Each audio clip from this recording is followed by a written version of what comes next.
Hello mga ka-UVG, ako ulit.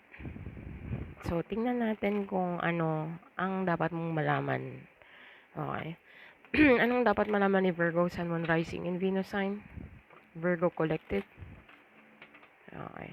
Tingnan po natin. Meron po akong ginawang another channel. Ililink ko na lang po, ipipin ko na lang po sa comment below. Okay. General ano po yun? Collective. So, tingnan natin. Para po sa mga hindi makaka-resonate, better luck next time po, Virgo. Para po sa mga makaka-resonate, thank you po in advance. Okay, so tingnan natin. Anong dapat mong malaman, Virgo? Anong dapat malaman ni Virgo? Sun, Moon, Rising, and Venus sign. Strength card. 3 of Wands. 6 of Wands. Wow, Virgo. Meron ka ditong victory. Kung ano man yung pinaplano mo. Very victorious travel involved. Hindi ko alam kung bibili ka ng sasakyan or magpapa-upgrade ka ng sasakyan, Virgo. Pero yun ang nakikita ko dito. You are planning something here or meron kang hinihintay dito or meron kang pinaplano. Whatever it is. Meron kang 6 of Wands eh. So, victory card, public eye card. Everybody will know. Okay. Pero as of now, with the 3 of Wands, planning card, waiting on something card. Okay. Travel card din to. Or sasakyan. Gusto mo bumili ng sasakyan or gusto mong magpa-upgrade ng sasakyan. Strength card, you are strong enough. Habang tumatagal, mas lalo kang lumalakas. Okay. Okay. Hindi ko alam kung nagre-rejuvenate ka dito. Okay. So, tingnan natin kung anong clarification ng strength card. Clarify the strength card, please.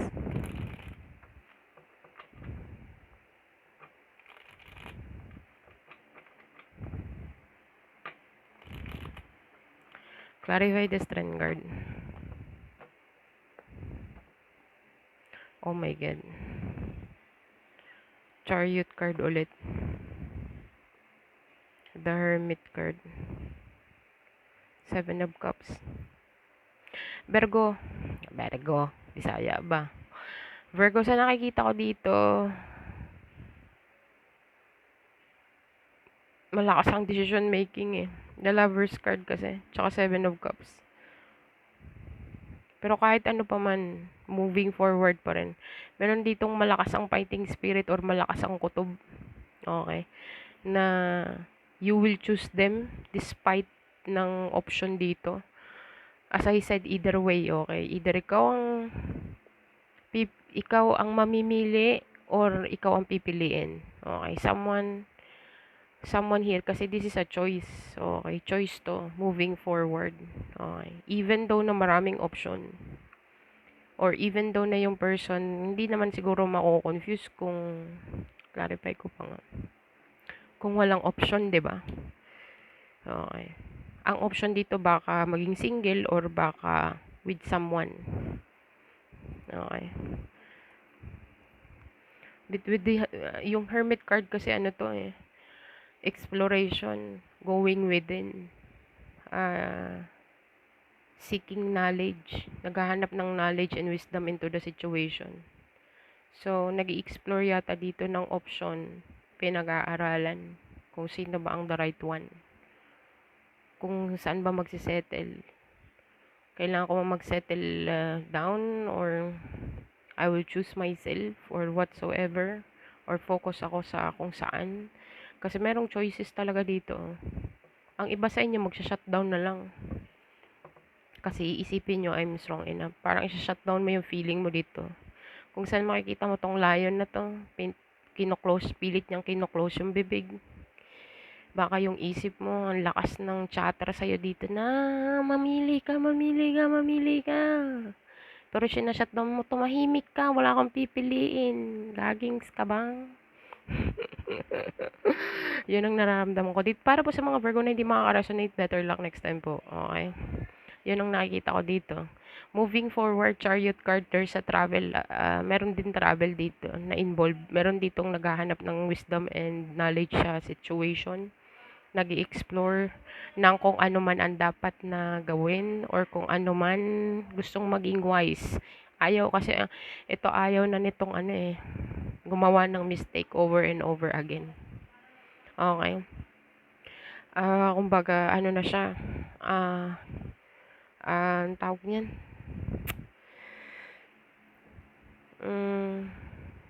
careful na siya, maingat. Okay. Maingat na siya when it comes to choosing someone. Okay.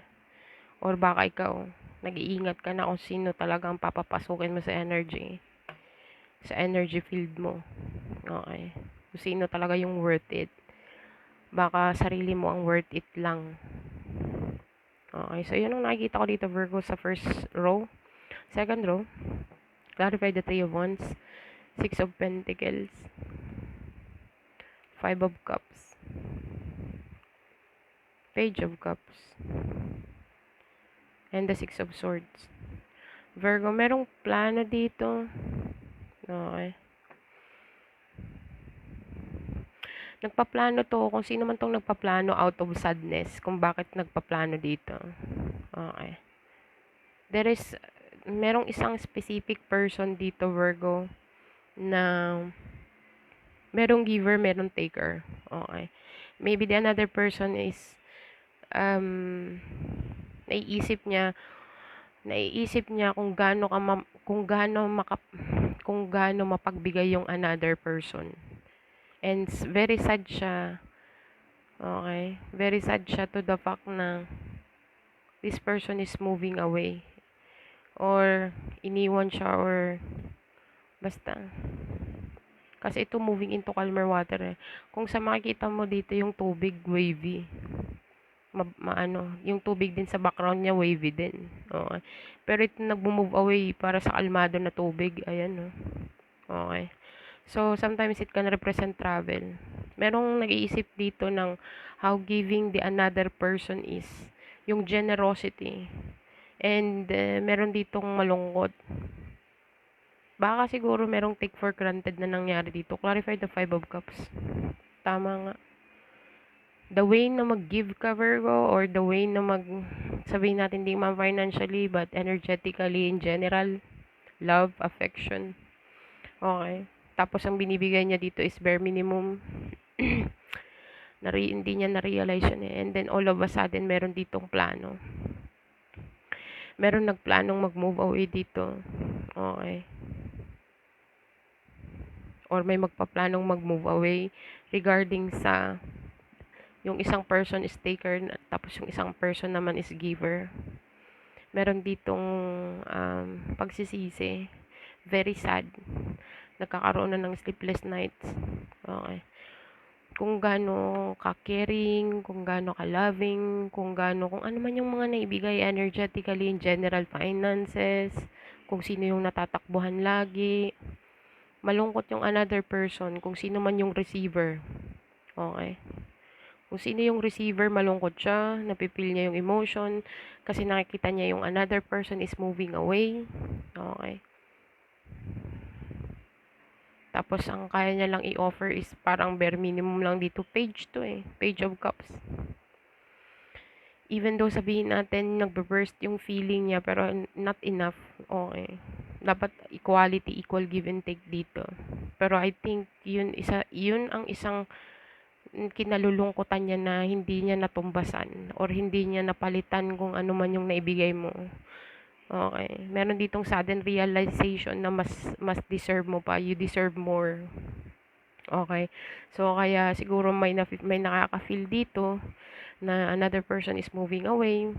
Okay. Because of na-realize na siguro yung energy niya na taker siya. Okay. Tapos yung isa is provider. Okay. Yun ang nakikita ko dito. So, meron ditong planning. Okay. Waiting on something. Okay. To move towards calmer water. Okay. Mag-move away into something peaceful. Yun ang nakikita ko. Tapos, meron ditong stress out. Malungkot. Okay. Dahil take for granted yan, no? Take for granted sa generosity. So, bahala ka Virgo kung saan ka mag-fit in dyan. Basta yun nakikita ko sa third row. Clarify the 6 of Wands.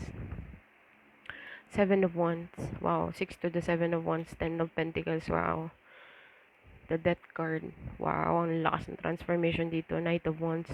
Virgo, sa nakikita ko dito, isi-secure mo yung magiging multiple source of income mo. Ipo-push forward mo pa siya. Hindi ka maniniwala sa mga naysayer dito kasi 6 of victory ka na eh. The more na nagle-level up ka, the more kang maraming mai-encounter na negative. Ayun ang nakikita ko dito. Pero with the 10 of Pentacles, hindi nila nakikita. Ito ang magdadala sa iyo ng pagbabago. Death card at saka 10 of Pentacles.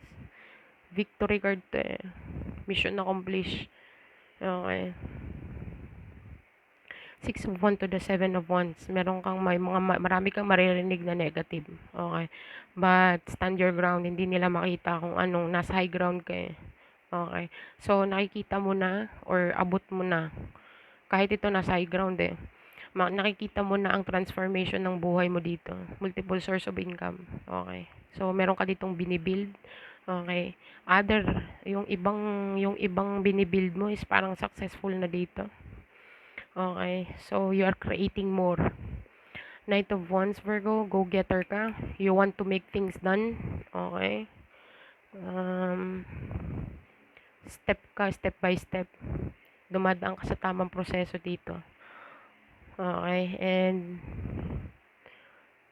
kada dumadaan ka sa proseso, your life is changing. Hindi mo napapansin. But it's changing. Okay. Maraming mga pagbabago ang magaganap sa'yo dito, Virgo. Keep moving on. Tsaka huwag ka lang makikinig sa mga naysayer kasi ikaw ang magbi-build up ng ano mo dito. Generational wealth. Yun ang naririnig ko with the 10 of Pentacles. So, ipaglaban mo kung anong kinikreate mo, Virgo. Ano man yan para sa'yo. Anong idea mo. Okay. At saka, you're very passionate here, step by step. Okay. Maraming pagbabago ang magaganap sa'yo dito. Kada meron kang naka-accomplish, consider mo na may pagbabago na agad-agad. You are heading to the 10 of Pentacles. Okay. You are heading or you are already are. Kasi sometimes ang tarot can represent past, present, and future. So, bahala ka Virgo kung saan ka lalapag dyan. Tingnan natin kung anong bottom of the deck. The World card. Okay. Ending something. May tinapos ka tapos may sinimulan ka. Moving forward. Overall energy. Chariot card. Baka bibili ka ng sasakyan or magta-travel ka on somewhere. Okay. Tingnan natin kung anong advice sa'yo, Virgo. Or mag-upgrade ka ng sasakyan. I don't know. And then may travel dito. Pero yung multiple source of income mo, Virgo, you're going to be in the public eye. Okay, makikilala ang business mo, pero hindi maiiwasan talaga na may naysayer, may negative. May marami kang maririnig, but i-push mo lang kasi hindi nila nakikita kung ano vision mo. 10 years, 20 years along the road. Ikaw lang ang nakakaalam at ikaw lang ang nakaka-feel. Blueprint mo yan, so walang ibang makakakita niyan kundi ikaw lang. Kaya Virgo, yung mga naysayer, hayaan mo lang sila. Yun ang nakikita ko dito. Okay. Tingnan natin kung anong advice.